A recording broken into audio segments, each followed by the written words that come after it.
Well, indeed, we've been speaking to some of the survivors of these attacks in Paris because, actually, you know, they've been trickling out of this courtroom, people telling us that, well, in a sense, they felt relieved because it's lasted for 10 months.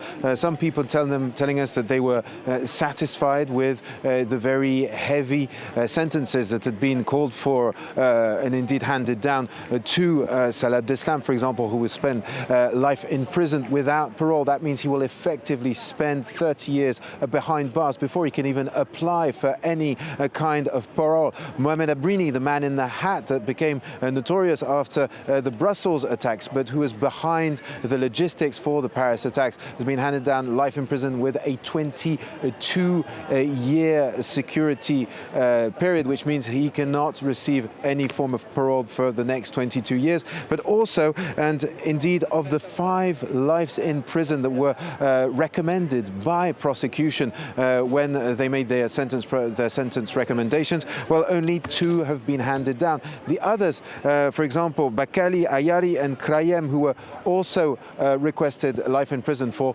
got 30 years with a 2/3 security period, which means that they will indeed spend 20 years behind bars before any kind of parole can come. So, yes, some people satisfied, some people indeed left wanting in a sense, especially for the shorter sentences. As you said, the shortest is 2 years, but there are also 4, 5, 6 years. And indeed, some people saying that that may not be enough, but everyone telling me that, yes, it's been an ordeal, that it has been long, that it has been very emotional for them, and that they are, in a sense, relieved that this trial is coming to an end. Indeed, some kind of closure. What of Salah Abdeslam, James? I mean, clearly at the start of the trial, he was adamant that he was a soldier of the Islamic State group. By the end of it, he was begging for mercy, saying he killed nobody. The court not impressed by his plea on that one.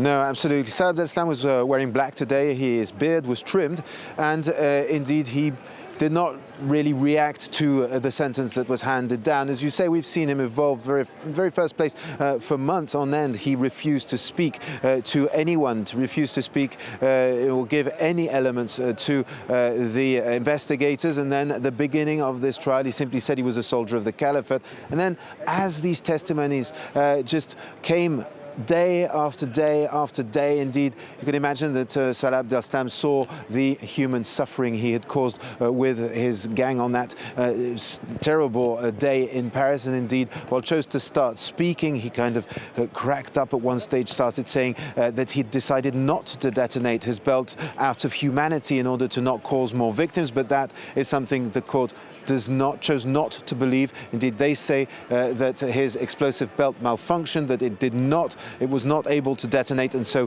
did not consider that this excuse of not wanting to create any more havoc was receivable, and indeed handed down the harshest possible sentence in the French judicial system.